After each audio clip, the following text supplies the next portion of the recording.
Hai semua, terima kasih karena kalian udah klik video ini di channel Mayan Fanguni. Dan di video kali ini aku masih bakal bahas seputar PPG Prajabatan dan pastinya ini ada kaitannya sama video-video yang aku bikin sebelumnya.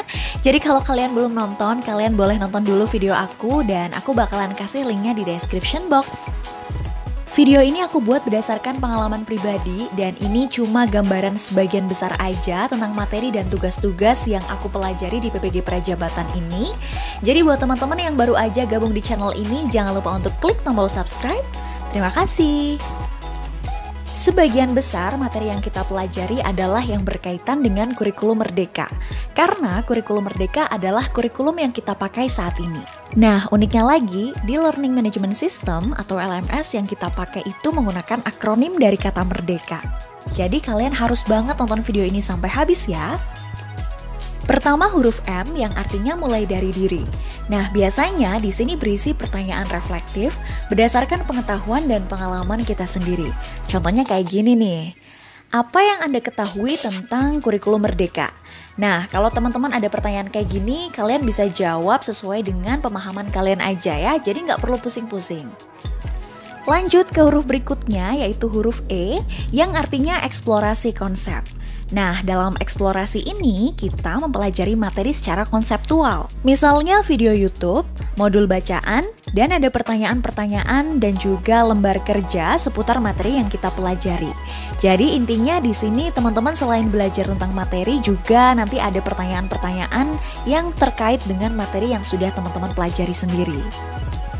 Oke, selanjutnya adalah huruf R yang artinya ruang kolaborasi. Nah, di sini kita bisa berkolaborasi dengan teman-teman untuk memberikan argumen kritis dan sebagainya secara kolaboratif. Nah, di ruang kolaborasi juga kita bisa menggunakan kelompok besar atau kelompok kecil yang nantinya akan disesuaikan dengan dosen-dosen kita. Dan kalau menurut aku di ruang kolaborasi ini adalah yang paling menyenangkan, paling seru dan pokoknya paling keren karena kita nanti bakalan kerjasama sama teman-teman kita. Pokoknya nanti bakalan banyak banget deh pengalaman dan keseruan yang kalian rasakan sendiri. Selanjutnya adalah huruf D yang artinya demonstrasi kontekstual. Nah, di sini kita bisa mendemonstrasikan hasil pemahaman kita, bisa dalam bentuk visualisasi gambar, video, atau audio, baik secara individu maupun secara kelompok. Nah, jadi intinya di bagian ini adalah kelanjutan dari yang sebelumnya yaitu ruang kolaborasi. Gimana? Sampai di sini udah agak paham ya? Dan aku juga mau ngingetin lagi buat teman-teman yang belum subscribe di channel ini, jangan lupa subscribe dulu. Terima kasih. Selanjutnya adalah huruf E yaitu elaborasi pemahaman. Nah, di sini memfasilitasi mahasiswa dan dosen untuk melakukan proses dialog yang berkaitan dengan materi yang telah dipelajari. Biasanya nih, kalau di bagian ini tuh kita diperbolehkan untuk bertanya tentang apa yang belum kita tahu, sehingga nanti dosen akan memberikan tanggapan dari pertanyaan yang kita ajukan. Pertanyaannya bebas, mau berapapun, yang penting masih sesuai dengan konteks dari materi yang kita pelajari. Berikutnya adalah huruf K yang artinya koneksi antar materi. Nah, di bagian ini kita diminta untuk meninjau ulang dan mengkoneksikan keseluruhan materi yang telah kita pelajari. Misalnya kita diminta untuk membuat kesimpulan dalam bentuk sajian informasi seperti podcast, grafik, infografis, artikel, dan lain sebagainya. Wah, lumayan rumit ya. Tapi jangan khawatir, nanti di sini teman-teman bisa milih kok sesuai dengan yang kalian bisa aja. Misalnya nih, teman-teman bisanya bikin infografis atau bisanya bikin artikel, ya udah tinggal bikin aja. Kalian boleh pilih salah satunya. Dan yang terakhir adalah huruf A, yaitu aksi nyata. Nah, di bagian ini mahasiswa diminta untuk memberikan aksi dari materi yang udah dipelajarin. Misalnya berupa menjawab pertanyaan esai, membuat produk yang berkenaan dengan materi, dan lain sebagainya.